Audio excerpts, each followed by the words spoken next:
لا حول ولا قوة إلا بالله العلي العظيم أعوذ بالله من الشيطان اللعين الرجيم بسم الله الرحمن الرحيم الحمد لله الذي هدانا لهذا وما كنا لنهتدي لولا أن هدانا الله لقد جاءت رسول ربنا بالحق الحق الصلاة والسلام سيدنا ونبينا وشفيع ذنوبنا بالقاسم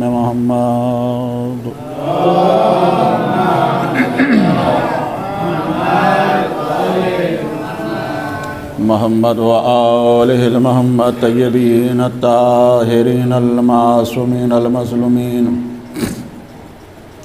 ولعنة الله على أعدائه أجمعين أما بعد فقد قال الله سبحانه وتعالى وقوله الحق بسم الله الرحمن الرحيم إنا أعطيناك الكوثر فصل لربك وانهر إن شانئك هو الأبتر صلوات بڑے محمد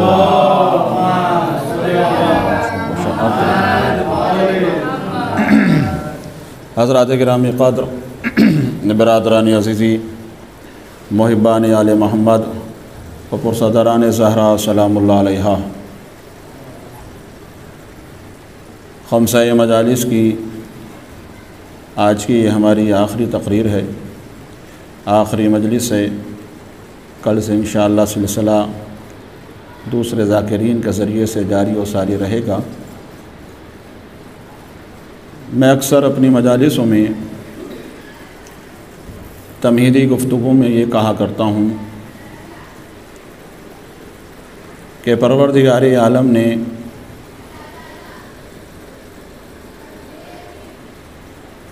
آل محمد علیہ السلام کو اپنی معرفت کا ذریعہ بنایا، اس لیے کہ خدا کہتا ہے کہ میں چھپا ہوا خزانہ تھا، اے آل محمد تمہارے ذریعے سے جو ہے میری شناخت ہوئی۔ یقیناً آل محمد علیہ السلام ہمارے لیے کشتی نجات ہیں۔ اسی سلسلے میں پیغمبر اسلام نے اپنی حدیث مبارکہ میں بھی یہی ارشاد فرمایا کہ میرے اہل بیت کی مثال کشتی نوح کی سی ہے کہ جو اس میں سوار ہو گیا گویا کہ وہ نجات یافتہ ہو گیا۔ تو خدا کا شکر ادا کرنا چاہیے کہ پروردگار عالم نے ہمیں آل محمد علیہ السلام کی محبت پہ خلق کیا ہے، ہمارے سینوں میں ولایت علی کو گامزن رکھا ہے، اور شکر ادا کرنا چاہیے ہمیں اپنی ماؤں کا کہ ہماری ماؤں نے پاکیزہ دودھ کے ذریعے سے ہمیں لوریوں میں ولایت آل محمد علیہ السلام سنائی تھی۔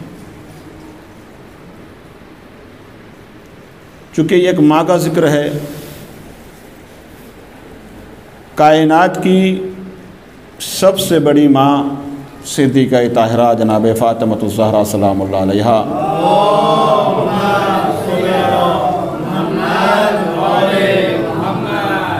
آج میں اپنے نوجوانوں کے لیے اور بچوں کے لیے آج کی اس آخری گفتگو میں کچھ پیغامات لے کر آیا ہوں،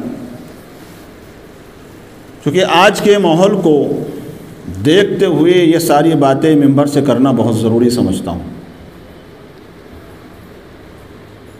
بزرگ بھی یقیناً اس سے استفادہ حاصل کریں گے، اس لیے کہ فرش ازا ایک ایسا واحد مقام ہے، ایک ایسا واحد مدرسہ ہے، یونیورسٹی ہے، درسگاہ ہے کہ جہاں کوئی عمر کی قید نہیں ہے۔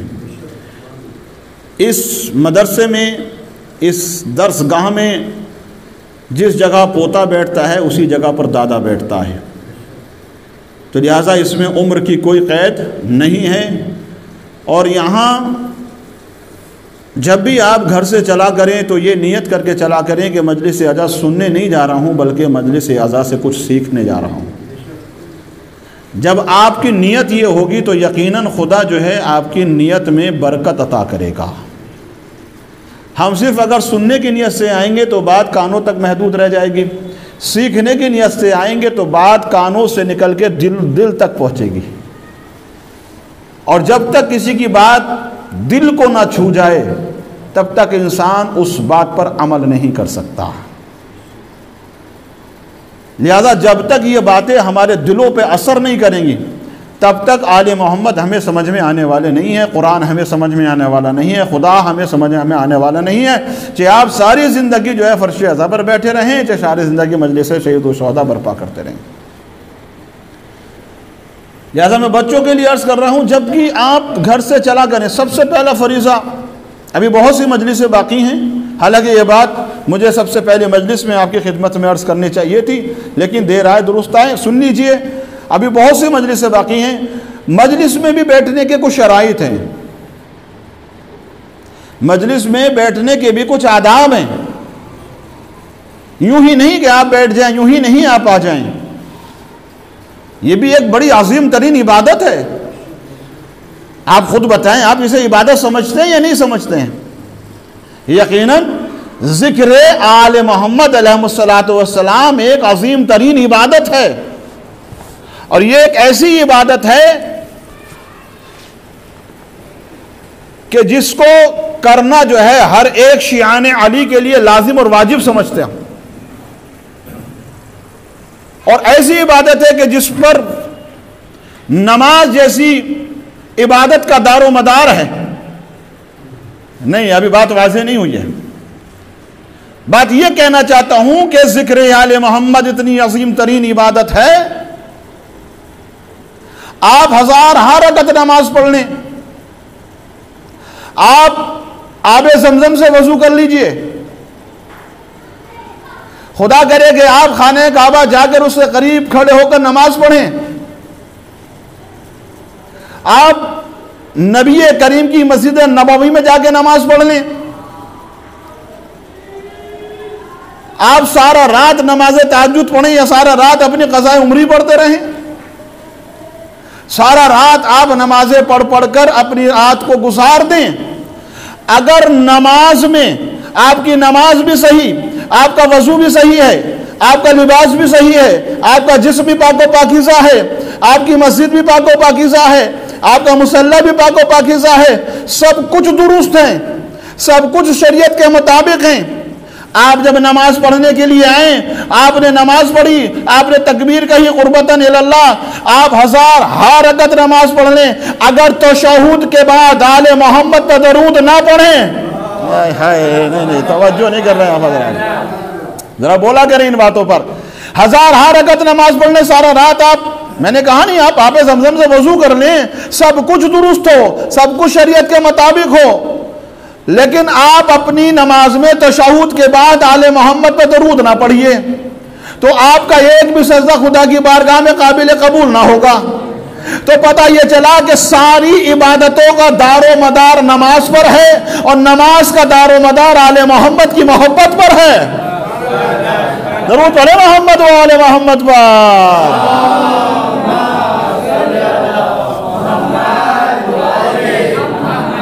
بات سمجھ میں آ رہی ہے؟ تو لہٰذا یہ کائنات کی سب سے عظیم ترین ماہ ہے کہ جس کے لیے خداوند عالم اپنے نبی سے کہہ رہا ہے کہ میرے رسول، ہم نے تمہیں فاطمہ زہرا سلام اللہ علیہا کی شکل میں، کوثر کی شکل میں فاطمہ زہرا عطا کی ہے، دنیا کی عظیم ترین ماں۔ تو میں نے کہا بچوں سے گفتگو کرنی ہے۔ آج کل کا جو ماحول ہے، جو معاشرہ ہے، وہ اتنا، خاص کر والدین کے سلسلے سے اتنا بگڑ چکا ہے کہ آج گھر کے اندر والدین کا احترام گھروں سے ختم ہوتا چلا جا رہا ہے۔ یہ میں ایک دم آنکھوں دیکھی آپ سے جو ہے ذکر کر رہا ہوں، اور یہ آخری زمانے کی علامتیں ہیں کہ بچے اپنے گھر میں اپنے والدین کا احترام کرنا بند کر دیں گے، اور والدین ان کی ڈر کی وجہ سے جو ہے اپنی زبان بند کر لیں گے، اپنا منہ بند کر لیں گے۔ بیمار بھی ہوں گے تو وہ اپنی بیماری اپنی اولاد سے بتا نہیں سکتے، کہیں ایسا نہ ہو کہ میرا بیٹا مجھے ڈانٹ دے۔ اللہ اکبر۔ اب جناب حسنین کی ماں کا ذکر کرنے کے لیے آئے ہیں، آپ اس کائنات کی عظیم ترین خاتون کا ذکر کرنے کے لیے آئے ہیں کہ جسے فاطمۃ الزہرا کہا جاتا ہے۔ ایک بات ہمیشہ نوجوان میری اس بات کو نوٹ کر لیں، آپ کی نمازیں ہوں یا آپ کے روزے ہوں یا آپ کی تمام دیگر عبادتیں ہوں، اس وقت تک خدا کی بارگاہ میں قبول نہیں ہوں گی جب تک کہ تمہارے والدین تم سے راضی نہ ہو جائیں۔ اگر تم نے اپنی ذات سے اپنے والدین کو ناراض رکھا، اگر ان کا دل بھی دکھایا، تو تمہاری کوئی عبادت خدا کی بارگاہ میں قبول ہونے والی نہیں ہے۔ افسوس ہوتا ہے آج کے نوجوانوں پر، آج کا نوجوان اپنے ماں باپ کو بولنے کا طریقہ بتاتا ہے، کل جسے یہ بھی نہیں پتا تھا دنیا میں آنے کے بعد کہ میری ماں کون ہے، دنیا میں آنے کے بعد جسے یہ بھی نہیں پتا تھا کہ میرا باپ کون ہے۔ ماں اگر باپ کی شناخت نہ کراتی تو ساری زندگی میں باپ کی شناخت نہ ہوتی، ماں اگر باپ کی شناخت نہ کراتی تو انہیں ساری زندگی ان کا باپ نہ ملتا۔ ماں کے قدموں کے نیچے خدا نے جنت رکھی ہے نوجوانوں۔ میں نے ایک نوجوان سے سوال کرا کہ بھائی آپ نماز کیوں پڑھ رہے ہیں؟ کہا حکم خدا ہے۔ کہا کہ اس سے بدلے میں اللہ تمہیں کیا دے گا؟ کہا جنت۔ کہا روزہ کس لیے رکھ رہے ہیں؟ کہا کہ اللہ جنت دے گا۔ غریبوں کی مدد کس لیے کر رہے ہیں؟ کہ خدا جنت دے گا۔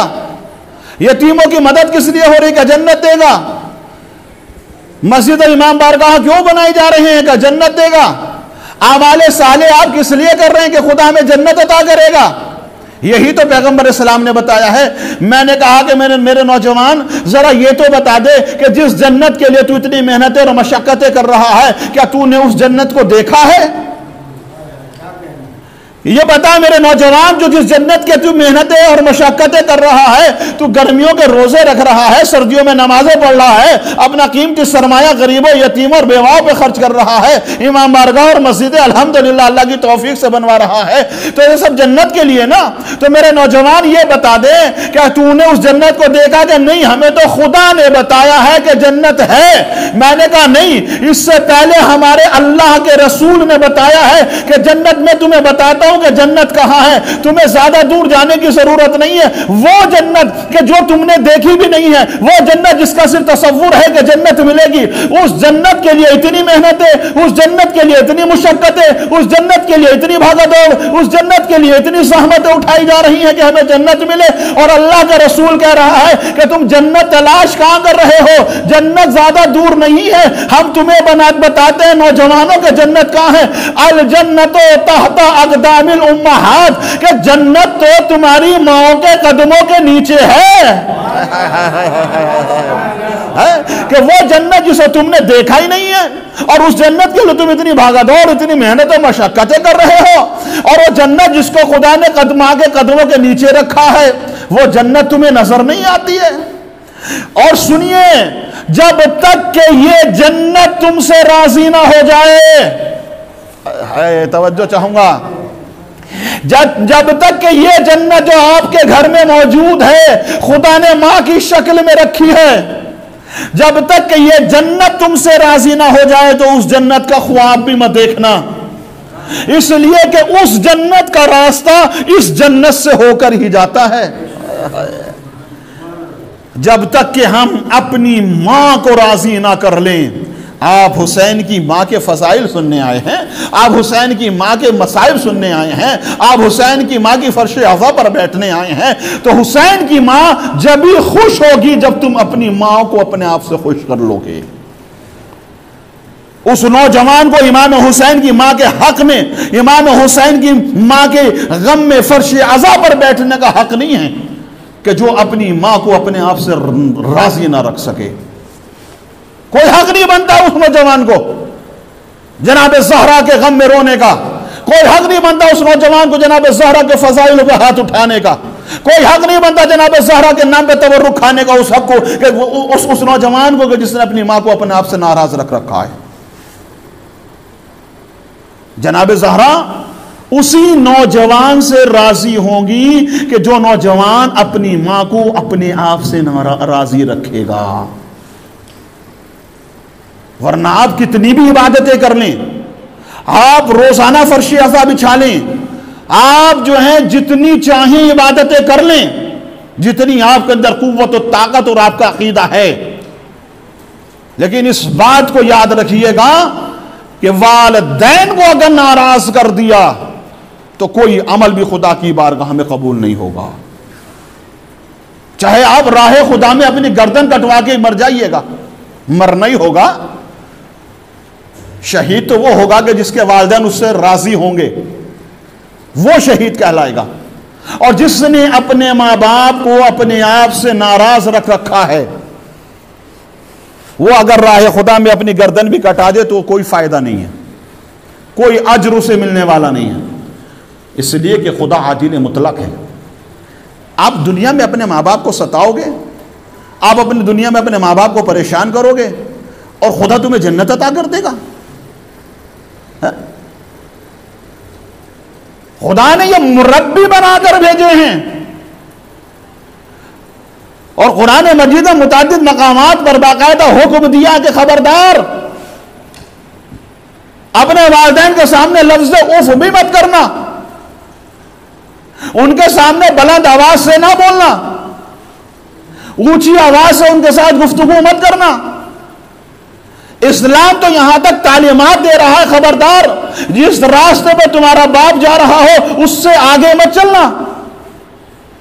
اسلام کی تعلیمات تو یہاں تک ہے کہ باپ سے آگے چلنے کی کوشش بھی مت کرنا،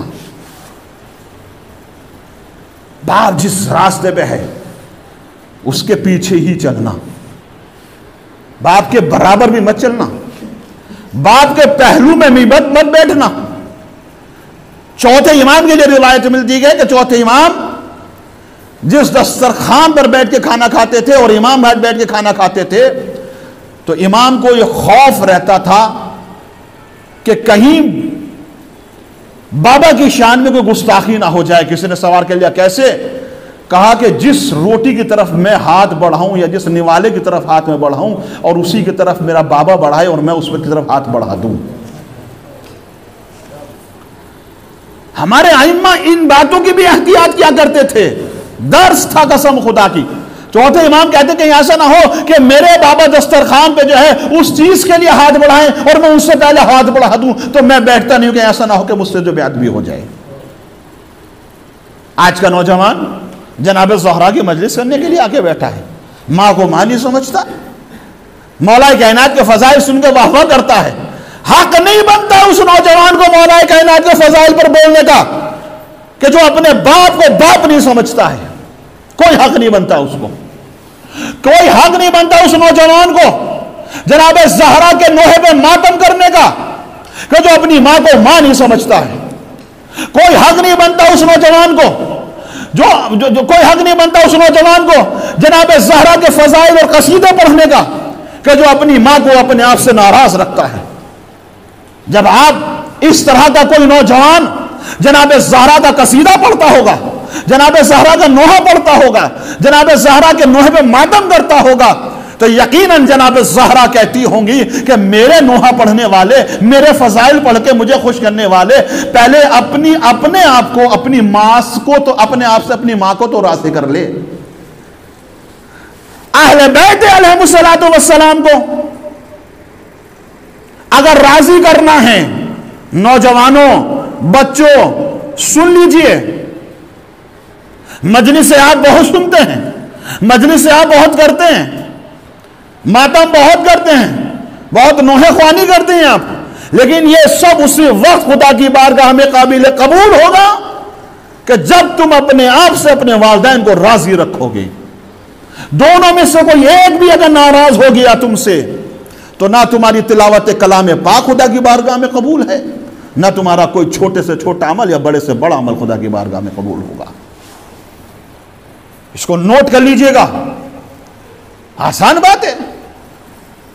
وہ کہ جسے بولنا نہیں آتا ہے، جسے طہارت کا سلیقہ بھی نہیں آتا، وہ آج اپنے باپ کو کہتا ہے کہ تمہیں بولنے کا طریقہ بھی ہے، آپ سے بولا جاتا نہیں ہے، کچھ کا کچھ بول دیتے ہو۔ کل جس کے باپ نے جسے بولنا سکھایا، آج وہ بڑا ہو کر اپنے باپ کو بولنے کے طریقے بتا رہا ہے۔ شرم آنی چاہیے۔ پیغمبر اسلام کی حدیث مبارکہ ہے، ملعون ہے وہ نوجوان، ملعون ہے وہ نوجوان، کم بخت ہے وہ نوجوان کہ جس کے والدین اس سے ڈرنے لگے، سہمنے لگے۔ بہت سے گھروں کا یہ ماحول ہے، بہت سے گھروں کا یہ ماحول ہے۔ گھر میں بیٹا آ گیا، ماں بھی سہم گئی، باپ بھی سہم گئے، چھوٹے بھائی بہن سہم گئے۔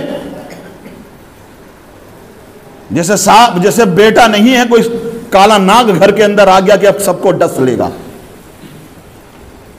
خدا نے اچھا خاصا انسان بنا کر بھیجا تھا، لیکن انہوں نے اپنی عادتوں و خصلتوں کی بنا پر اپنے آپ کو اچھا خاصا جانور بنا لیا۔ بنایا خدا نے انسان تھا اور بن گئے یہ اپنی عادتوں کے مطابق جانور، غلط سوسائٹی میں بیٹھ کر جانور بن گئے۔ خدا نے تو انسان بنا کر بھیجا تھا، والدین کی اطاعت کا حکم دیا تھا، والدین کی اتباع کا حکم دیا تھا۔ قرآن مجید کیا، ادھر متوجہ ہو جائے، قرآن مجید کیا کہہ رہا ہے؟ قرآن مجید کہہ رہا ہے کہ میرے شکر کے ساتھ ساتھ اپنے والدین کا بھی شکر ادا کرو۔ بھائی بولا کریں ایسی باتوں پر کہ میرے شکر کے ساتھ ساتھ ایک انسان ہے، میں نے کہا نہیں کہا بھی وہی بات، پھر ایک انسان ہے کہ نمازوں پہ نمازیں پڑھے چلا جا رہا ہے، روزے پہ روزے رکھتا چلا جا رہا ہے، اور ایک مرتبہ بھی یہ نہیں کہتا کہ میرے والدین کا شکر ہے کہ انہوں نے مجھے اس لائق بنایا۔ تو خدا ایسے نوجوان کا کوئی عمل خدا کی بارگاہ میں قابل قبول نہیں کرے گا کہ جو خدا کے شکر کے ساتھ ساتھ اپنے والدین کا شکر ادا نہیں کرتا۔ آج اس نوجوان سے سوال کرو، بھیا ہماری محنت ہے، ہم نے صاحب اتنی محنت کری اور ہم نے ایسا بزنس بنا دیا، ہم نے صاحب اتنی محنت کری، ہم اتنے پڑھے کہ آج ہم اس مقام پر پہنچے، ہم پڑھ کے پہنچے ہیں، ہم نے ایسا کیا، ہم نے ویسا کیا۔ کہیں سے کہیں تک اس نوجوان کی زبان پہ یہ جملہ نہیں سننے کو ملا کہ خدا کا شکر ہے کہ میرے والدین نے مجھے پڑھا کر انسان بنا دیا۔ جتنا بھی کریڈٹ ہے سب اپنی طرف، ہم اس اسکول میں ایسے پڑھتے تھے، ہم نے اتنی محنت کری ہے، ہم نے راتوں کو جاگ کر صاحب، اور ہم نے صاحب 2-2 3-3 ٹیوشن پڑھے ہیں، ہم نے یہ کیا، ہم نے وہ کیا ہے۔ کہیں سے کہیں تک جب سوال کیا کہ آپ کی ترقی کا راز، تو یہ ساری باتیں، والدین کا نام کہیں سے کہیں تک نہیں آیا۔ ہوتا ہی نہیں ہوتا، بتائیں۔ شرم آنی چاہیے ایسے نوجوان کو، شرم آنی چاہیے قسم خدا کی۔ جو بندہ اپنے والدین کا اطاعت گزار نہیں بن سکتا وہ خدا کا اطاعت گزار نہیں بن سکتا۔ جو نوجوان اپنے ماں باپ کا اطاعت گزار نہیں بن سکتا وہ اہل بیت کا اطاعت گزار نہیں بن سکتا۔ جو بندہ اپنے والدین سے حقیقی محبت نہیں کر سکتا وہ اہل بیت سے حقیقی محبت نہیں کر سکتا ہے۔ پروردگار عالم نے 2 عظیم ترین ہستیاں ہمارے درمیان، ہماری آنکھوں کے درمیان، ہماری آنکھوں کے سامنے 24 گھنٹہ رکھی ہیں، جس میں سے ایک کا نام ماں ہے، دوسرے کا نام باپ ہے۔ کیا دیا ہم نے اپنے والدین کو سوائے دکھ، درد، تکلیف، پریشانیاں، طرح طرح کی اذیتیں؟ لیکن ماں کا کلیجہ، یہ مجلس میں اس لیے پڑھ رہا ہوں کہ عظیم دنیا کی کائنات کی سب سے عظیم ترین ماں کا ذکر ہو رہا ہے، اسی کے صدقے میں فرش عزا بچھی ہے۔ لیکن ماں کا کلیجہ دیکھیں، ماں کا دل دیکھیں قسم خدا کی کہ اس ماں کے اندر اولاد کے لیے کتنی تڑپ اور کتنی محبت ہے۔ کسی نے سوال کر لیا کہ ذرا یہ بتائیے کہ خدا نے جو ہے تمہارے قدموں میں تمہاری بچوں کی جنت رکھی ہے، تمہارے پاؤں کے نیچے تمہاری بچوں کی جنت رکھی ہے، اگر خدا تم سے یہ جنت تمہارے بچوں کی واپس لے لے تو تم خدا سے کیا مانگو گے اس کے بدلے میں؟ آئے ہائے ہائے، بس ذرا بیدار ہو کے جملہ سن لیجئے گا اور اسے محسوس کیجئے قسم خدا کی، اور سب اپنی اپنی ماں کے حق میں دعا کیجئے گا کہ خدا نے تمہارے قدموں کے نیچے تمہاری اولاد کی جنت رکھی ہے، اگر خدا یہ جنت تم سے واپس لے لے تمہاری اولاد کی تو اس کے بدلے میں تم اپنی اولاد کے لیے خدا سے کیا مانگو گی؟ ماں نے درود پڑھے محمد والے محمد پر۔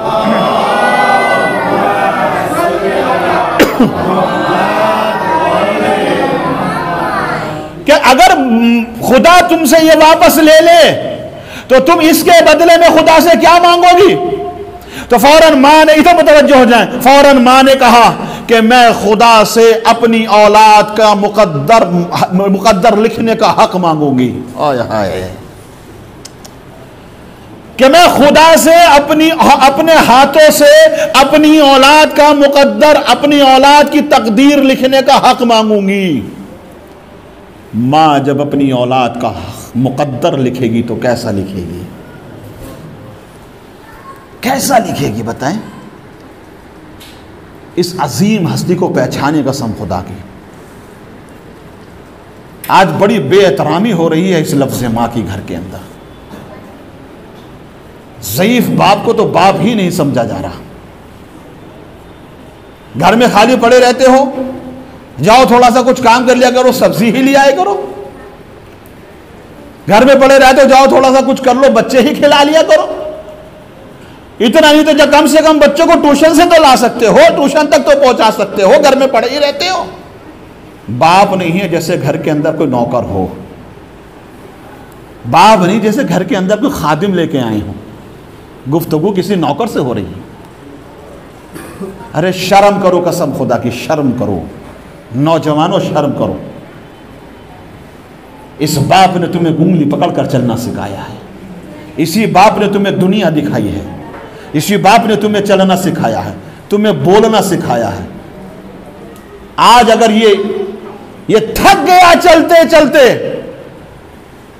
اس کے پیر کمزور ہو گئے چلتے چلتے، اس کی ہڈیاں جواب دے گئی چلتے چلتے، نہیں جملہ پلٹ دوں، یہ تھک گیا تمہیں انسان بناتے بناتے۔ ہائے جملہ نہیں سنتے آپ حضرات، یہ تھک گیا، اس کی ہڈیاں جو ہے ضعیف کمزور ہو گئی تمہیں انسان بناتے بناتے، اس کی آنکھوں کی بینائی کمزور ہو گئی تمہیں دنیا دکھاتے دکھاتے،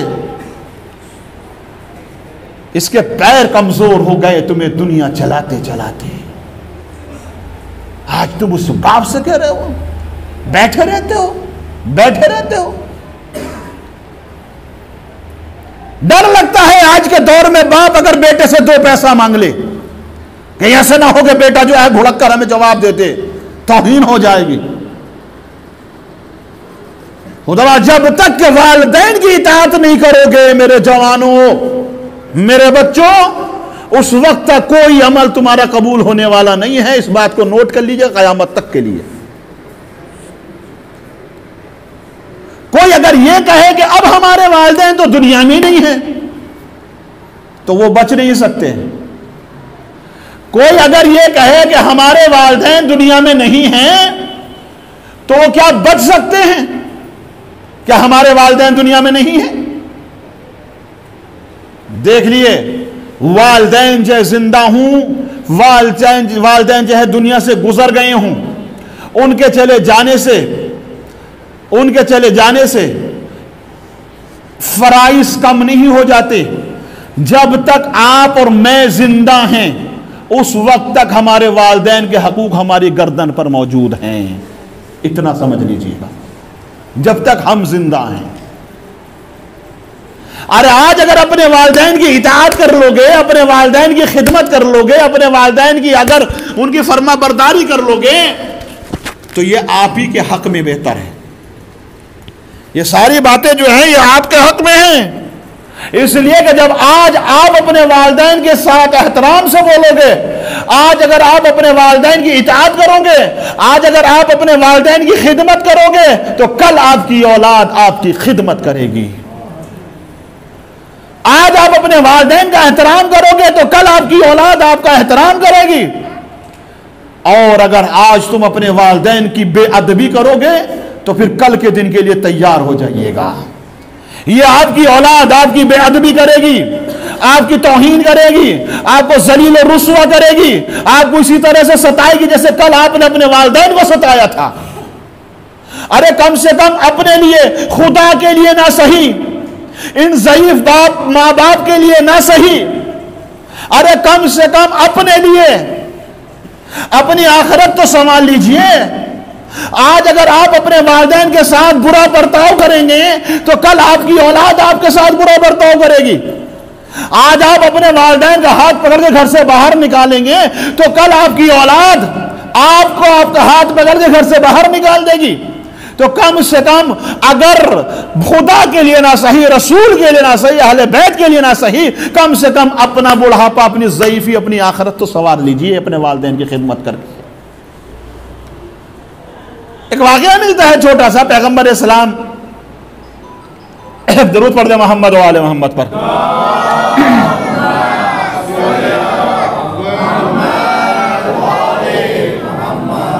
ایک نوجوان تھا، وہ بڑا پریشان تھا اپنے ضعیف باپ سے پریشان تھا. دیکھیے آپ، کبھی کو اگر باپ اس سے پریشان ہو جاتا تو یہ اس منزل تک پہنچتے ہی نہیں. ہاں میں صحیح کہہ رہا ہوں نا؟ بات سمجھا کہ نہیں ذرا؟ آج یہ اپنے باپ سے پریشان ہے. آج کی اولاد اپنے ضعیف ماں باپ کو گھر میں رکھنے کے لیے تیار نہیں ہے. آج ضعیف ماں باپ جو ہیں ان کے لیے بوجھ بن گئے ہیں. آج یہ ضعیف ماں باپ جو ہیں ان کو اچھے نہیں لگ رہے. کل اگر تم ان کو اچھے نہ لگتے، توجہ نہیں کرتے آپ، ذرا بولا کرو نا ان باتوں کے اوپر یار.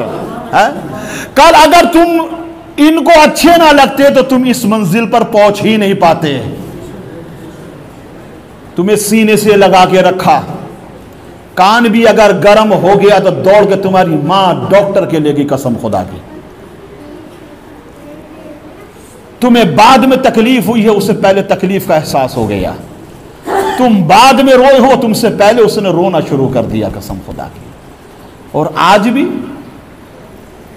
جب اس کی خدمت کے دن تھے، جب اس کے آرام سے بیٹھ کے کھانے کے دن تھے، آپ نے ماں کو تقسیم کر دیا. 1 مہینہ تمہارے گھر پہ، 1 مہینہ ہمارے گھر پہ.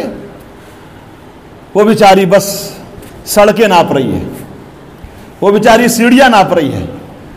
آج فلا بیٹے کے، آج چھوٹے بیٹے کے، آج منجلے بیٹے کے، وہ بیچاری سیڑھیاں ناپ رہی ہے.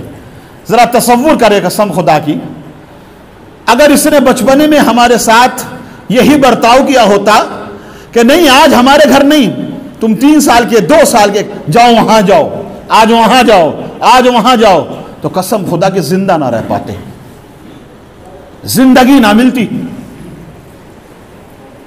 اس نے خون جگر پلا کے تمہیں انسان بنایا ہے. اس نے اپنا خون جگر پلا کر تمہیں تمہاری ہڈیوں کے اندر جو ہے مضبوطی پیدا کی ہے. ایک نوجوان اپنے ضعیف باپ سے پریشان. خاتون جنت کی مجلس ہے نا، کائنات کی سب سے عظیم ترین ماں کے صدقے میں فرش عزا بچھی ہے نا، تو سنیے. ضعیف باپ سے پریشان ہو گیا، اتنا پریشان ہوا کہ ایک دن اس نے اپنے باپ کو جو ہے تالاب میں پھینکنے کا پروگرام بنا لیا. اس نے ایک گٹھڑی میں باندھا اپنے ضعیف باپ کو اور ایک ٹوکری میں رکھا، اپنے سر پہ لیا اور چلا سمندر کی طرف۔ باپ کو پھینکنے کے لیے پانی میں، استغفر اللہ ربی واتوب الیہ۔ کیا حشر ہوگا ایسی اولادوں کا؟ یہ مثالیں نہیں ہیں، یہ سچے واقعات ہیں کتابوں کے اندر۔ ضعیف باپ کو سر پہ رکھا، ہاتھ پیر باندھ لیے بیچارے کے، لے کے چلا سمندر کی طرف کہ پانی میں پھینک دوں گا، ڈبو دوں گا، آج اس کی کہانی ہی ختم کر دوں، قصہ ہی تمام کر دوں۔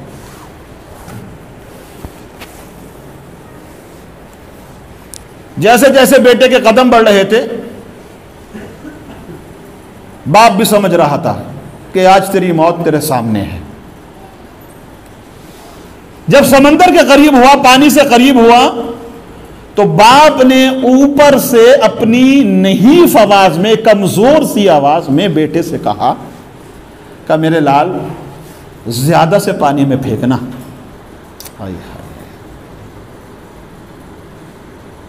کہا میرے لال مجھے زیادہ سے پانی میں پھینکنا، کم پانی میں مت پھینکنا۔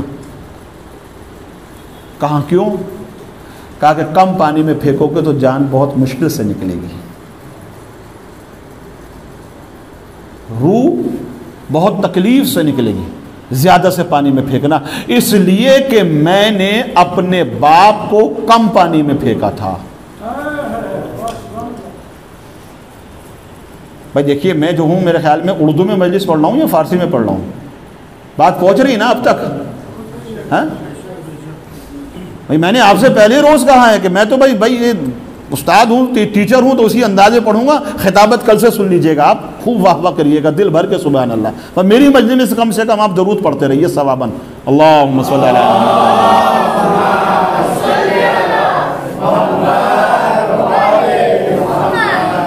ہے نا؟ خطابت کل سے ہوگی انشاءاللہ۔ تو لہٰذا کہا کہ میں نے اپنے باپ کو کم پانی میں پھینکا تھا۔ جیسے ہی بیٹے نے یہ سنا، اس کے بڑھتے ہوئے قدم رک گئے اور گھر واپس۔ باپ نے اوپر سے سوال کیا، بیٹا کیا ہوا؟ کہا بابا میں تاریخ دہرانا نہیں چاہتا۔ ہائے ہائے، کہا بابا میں تاریخ دہرانا نہیں چاہتا، آج اگر میں آپ کو پانی میں پھینکوں گا تو کل میری اولاد، ضرور پڑھے نا محمد والے محمد پر۔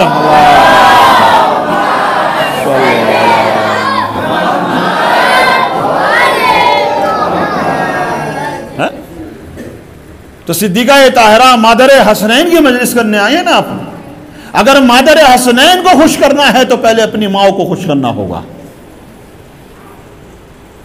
کہیں ایسا نہ ہو کہ مادر حسنین کہہ رہی ہوں احمق، بیوقوف، میرے قصیدے پڑھ رہا ہے، میرے نوحے پڑھ رہا ہے، مجھے راضی کرنے کے لیے میں اس وقت تک راضی نہ ہوں گی جب تک کہ تیری ماں تجھ سے راضی نہ ہو جائے۔ یقیناً یہی آواز آئے گی جنت البقیع سے۔ خود کا باپ ناراض ہے اور چلے حسنین کے بابا کے قصیدے پڑھنے، باپ کو باپ نہیں کہتے اور یہاں لمبے لمبے نعرے لگا رہے ہیں، علی حق ہے، علی یوں ہے، علی وہ ہے۔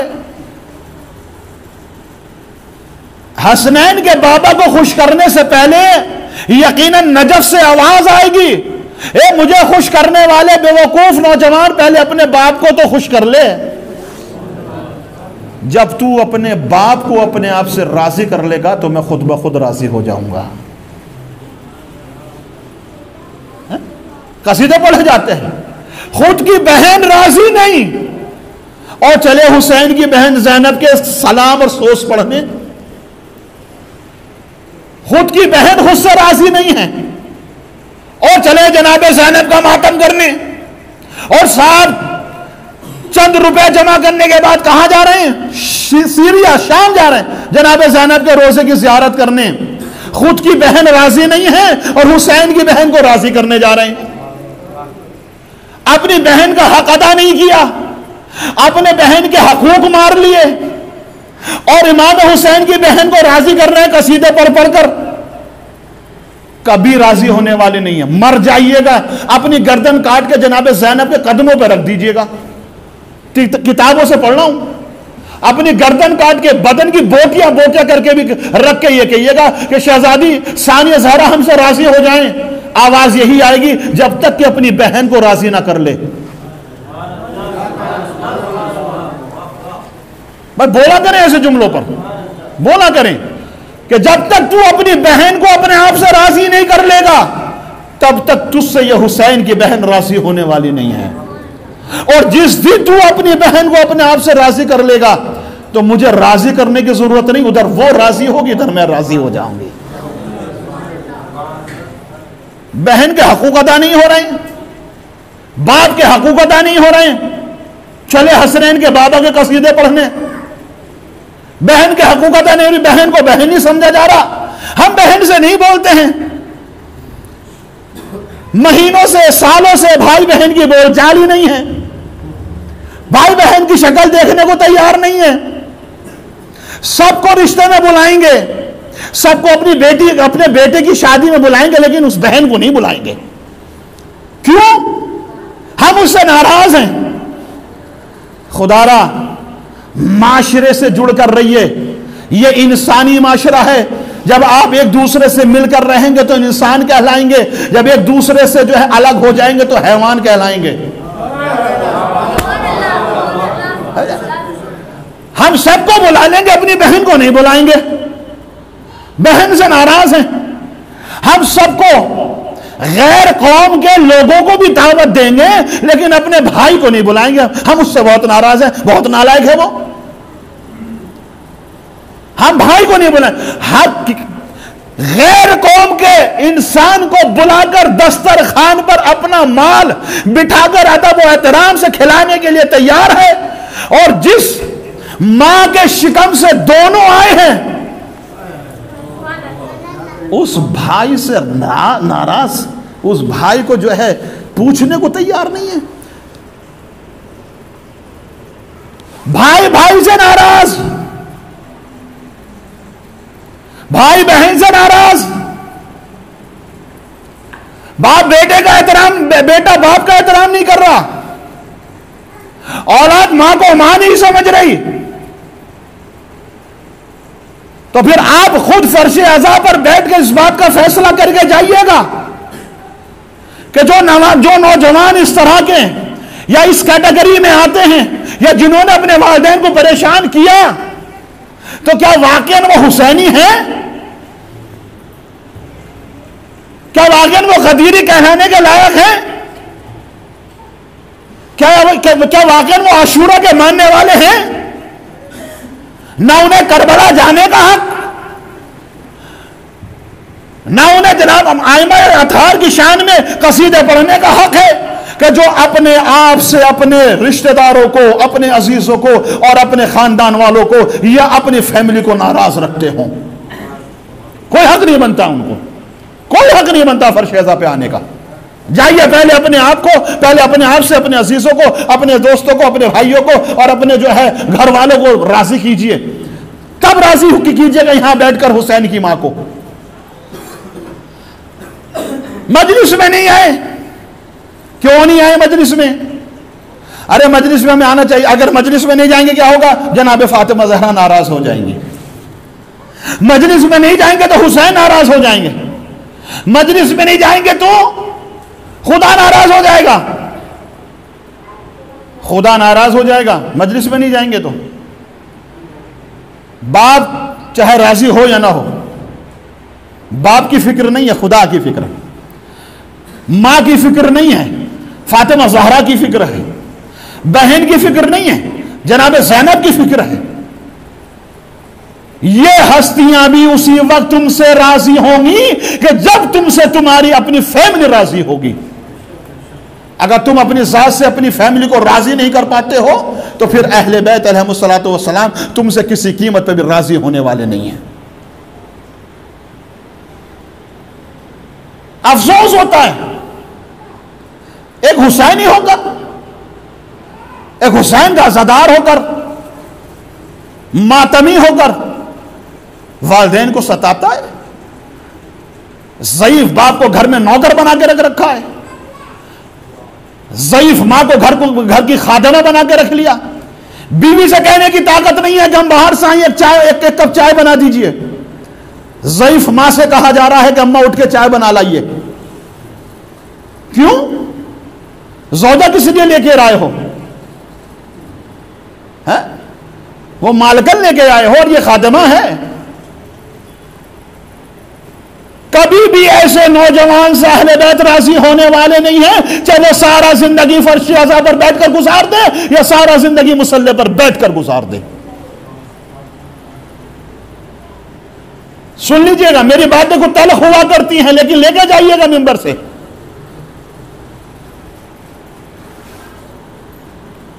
خود کی بہن راضی نہیں ہے اور جناب زینب کو راضی کر رہے ہیں. خود کا بھائی راضی نہیں ہے اپنے آپ سے اور چلے مولا عباس کا علم اٹھانے. مولا عباس بھی آپ سے، حسین کا بھائی عباس بھی اسی وقت آپ سے راضی ہوگا جب آپ سے آپ کا بھائی راضی ہوگا. اس انسان کو مولا عباس کا علم اٹھانے کا حق نہیں ہے کہ جس کا بھائی اس سے راضی نہیں ہے. کوئی حق نہیں بنتا کہ وہ مولا عباس کا علم اٹھائے. مولا عباس کا علم اٹھانے کا حق اسی کو ہے. حسین کے بھائی عباس کا علم اٹھانے کا حق اسی کو ہے کہ جس کا بھائی جس سے راضی ہو. تبھی جا کے حسین کا بھائی عباس آپ سے راضی ہوگا. دوست کے ساتھ دغا ہو رہی ہے، دوست کو دھوکہ دیا جا رہا ہے اور چلے حبیب ابن مظاہر کا مرثیہ پڑھنے. پہلے جناب حبیب ابن مظاہر کی ہسٹری تو پڑھیے، حبیب ابن مظاہر کی تاریخ تو پڑھیے. کون حبیب ابن مظاہر؟ امام حسین کے بچپن کے دوست. کیا مرتبہ تھا حبیب کا؟ ایک جملے سے حبیب کے مرتبے کو پہچانی عزادارو. امام حسین کربلا کے میدان میں سے ہر ایک کو جانے کے لیے کہہ رہے تھے اور حبیب کو کربلا میں بلا رہے تھے.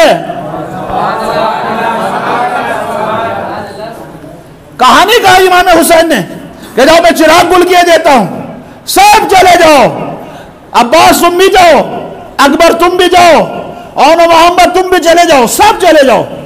سب کو جانے کے لیے کہا اور حبیب کو خط بھیج کر بلا رہے ہیں.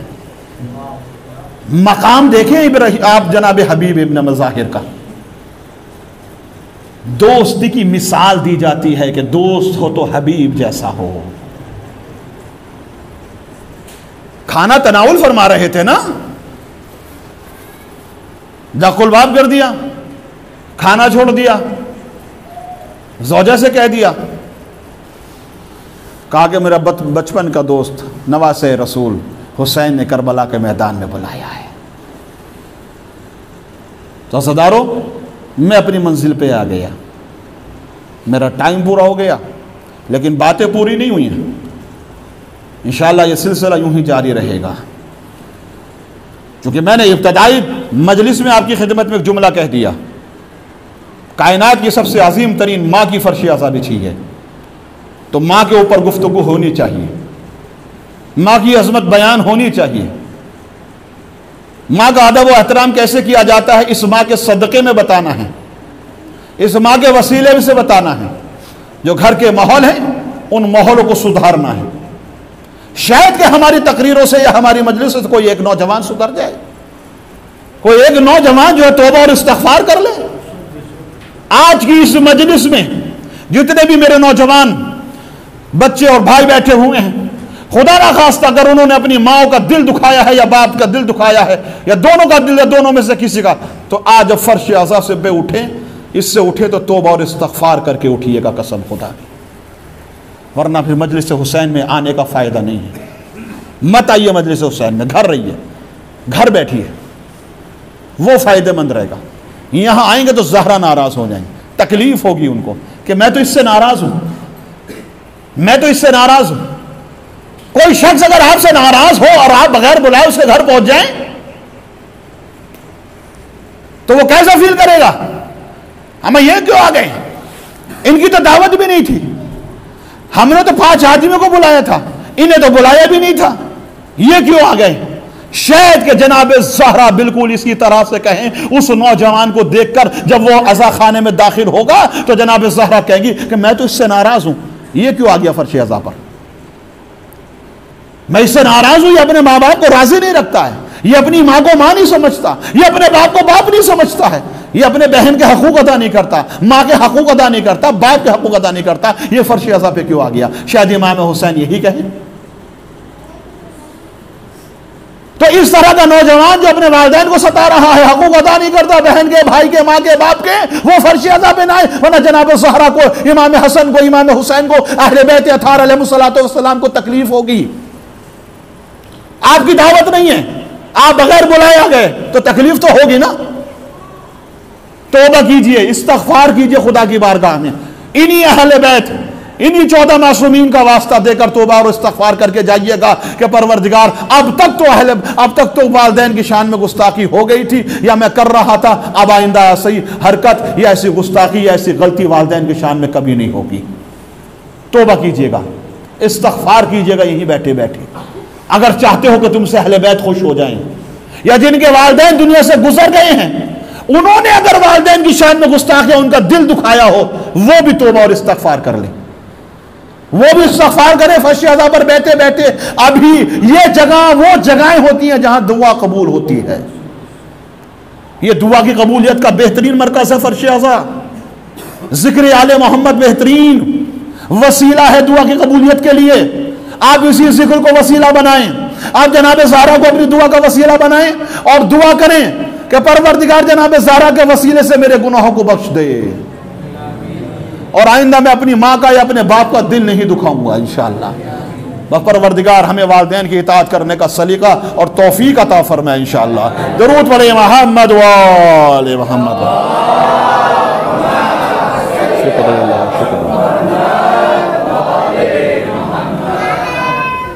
بس عزیزو، یہ سلسلہ انشاءاللہ میں کوشش کروں گا کہ زیادہ سے زیادہ اطاعت والدین پر آپ سے میں گفتگو کروں، اپنے نوجوانوں سے اطاعت والدین پر گفتگو کروں۔ یقیناً فضائل آل محمد ہیں، لیکن فضائل بھی جب ہی قابل قبول ہوں گے کہ جب ہمارے یہ والدین ہم سے راضی ہوں گے۔ فضائل کا مطلب کیا؟ اہل بیت کو راضی کرنا، اہل بیت کو خوش کرنا، اہل بیت کے فضائل پڑھنا۔ آپ میری تعریف کریے تو میں خوش ہوں گا نہیں ہوں گا؟ میں آپ کی تعریف کروں کہ صاحب یہ تو ایسے ہیں، آپ تو ویسے ہیں، آپ تو ویسے ہیں، آپ راضی ہوں گے نہیں، خوش ہوں گے نہیں ہوں گے؟ تو اہل بیت علیہ السلام کے فضائل بیان کیے جاتے تو وہ خوش ہوں گے، لیکن وہ خوش جب ہوں گے کہ جب ہمارے والدین ہم سے راضی ہوں گے۔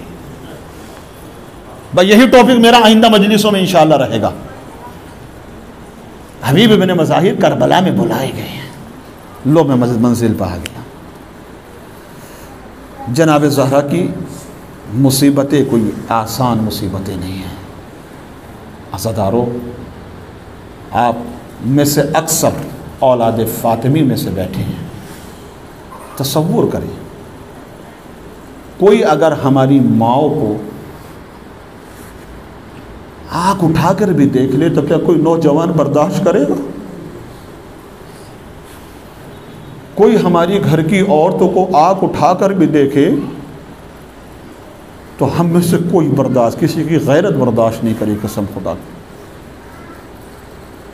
لیکن ہائے، امام حسن سے پوچھئے، امام حسن کہتے ہیں کہ جب میں چند آدمیوں کو مدینے کی گلیوں میں دیکھتا تھا تو مجھے وہ اپنی ماں کا دروازہ جلنا اور دروازہ پہلو پہ گرنا یاد آ جاتا تھا۔ امام حسن کہتے ہیں کہ میں ان افراد کو جب مدینے کی گلیوں میں دیکھتا تھا، اس لیے کہ امام حسن کی آنکھوں میں سارا ماجرا ہے، سارا واقعہ ہے۔ امام حسن نے اپنی آنکھوں سے دیکھا ہے۔ عزاداروں پر 2 جملے سننے مصائب کو میں نے مجلس کو تمام کر دیا۔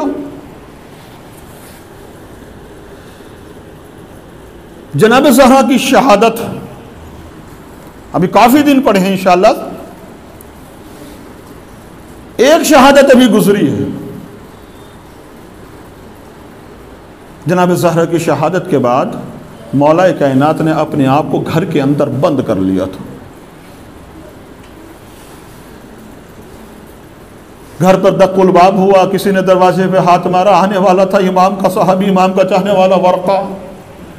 امام نے جب دروازہ کھولا تو جملہ سنیں گے عزادارو، علی کے چاہنے والوں۔ امام نے جیسے ہی دروازہ کھولا تو ورقہ کہتا ہے کہ میں نے دیکھا کہ میرے مولا کا امامہ سر پہ گردن پہ گرا ہوا تھا، میں نے دیکھا میرے مولا کا امامہ گردن میں گرا ہوا تھا۔ میں نے آگے بڑھ کر کہا کہ مولا، آپ نے دین اسلام کے لیے کتنی محنتیں کی ہیں، کتنی مشقتیں، کتنے زخم کھائے ہیں، کتنے مصائب برداشت کیے ہیں، کتنے مصائب آپ نے برداشت کی ہیں۔ میں ابھی آپ کے گھر کی طرف آ رہا تھا تو کچھ لوگ چوراہے پہ کھڑے ہوئے کہہ رہے تھے کہ زہرا ہی تو دنیا سے گئی ہے۔ علی نے اپنی کیسی کیفیت بنا لی ہے، کیسا حال بنا لیا ہے۔ علی نے بہوا سے بلند رونا شروع کر دیا۔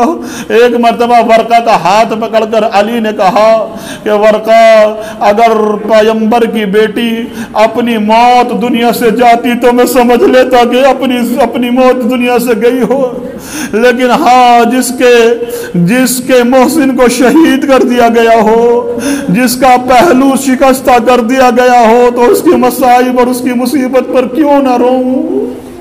اللہ اکبر۔ جناب زہرا کے مصائب سنیں عزادارو۔ دو جملے اور سن لیں کہ جناب فاطمہ زہرا کا پہلو شکستہ ہو گیا جب آواز دی، فضا ذرا میرے قریب آ، فضا میرا محسن شہید ہو گیا، اے فضا علی سے ذکر نہ کرنا، اے فضا میرا پہلو بھی شکستہ ہو گیا۔ اللہ اکبر۔ فضا کو قریب بلایا، فضا نے سہارا دیا۔ عزادارو فضا کو جناب زہرا نے کہا، فضا ذرا اپنا کان میرے قریب لے کر آ۔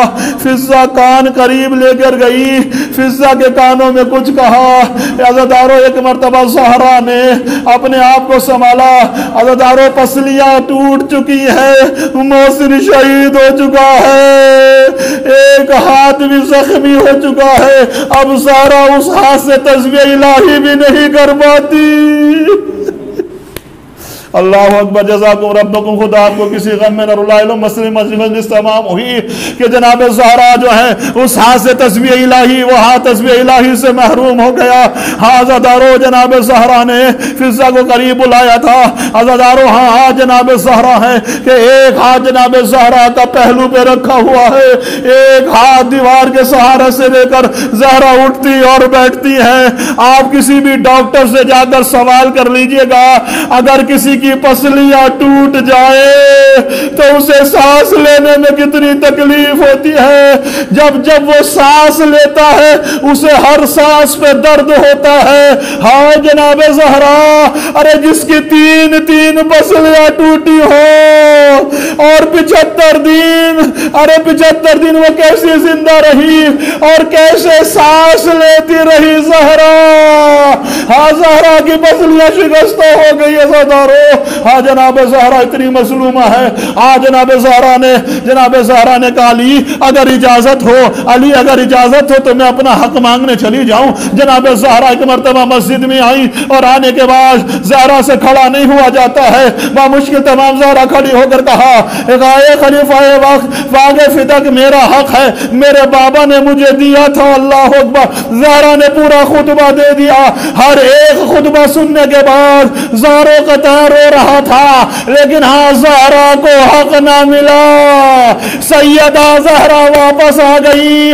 جب واپس آئی تو اب زہرا سے چلا نہیں جاتا ہے، چوکھٹ پر آ کر بیٹھ کر زہرا قطار رونا شروع کر دیا۔ علی کی جیسے ہی نظر گئی تو ایک مرتبہ علی نے کہا، زہرا میں تمہارے رونے سے سمجھ گیا کہ تمہیں حق نہیں ملا۔ زہرا نے کہا، علی حق نہ ملنے کا افسوس نہیں ہے، دکھ اس بات کا ہے کہ مجھ سے گواہ مانگے گئے، میرا حق نہ دیا گیا۔ جناب زہرا مصلی عبادت پر بیٹھی تو زینب اپنی ماں کو نہ پہچان پائی۔ زینب نے ایک جملہ کہا، اے معظمہ، اے ضعیفہ، ارے کون ہے جو میرے ماں کے مصلے پر بیٹھی ہے؟ یہ میری ماں کا مصلہ ہے۔ ارے زہرا 18 سال کی، تصور کرے ارے کوئی مستور ہو جو 18 سال، جس کے سر کے بال سفید ہوں، جس کے چہرے پہ جھریاں پڑ گئی ہوں، جس کی کمر جھک گئی ہو۔ ہاں کائنات میں ایک ہی مستور ملتی ہے، پیغمبر کی اکلوتی بیٹی، حسین کی ماں، علی کی زوجہ زینب ماں کو نہ پہچان پائی۔ زہرا نے کہا زینب پہچان، میں تیری ماں ہوں۔ اللہ لعنت اللہ علی القوم الظالمین، وسيعلم الذين ظلموا أيّ منقلب ينقلبون۔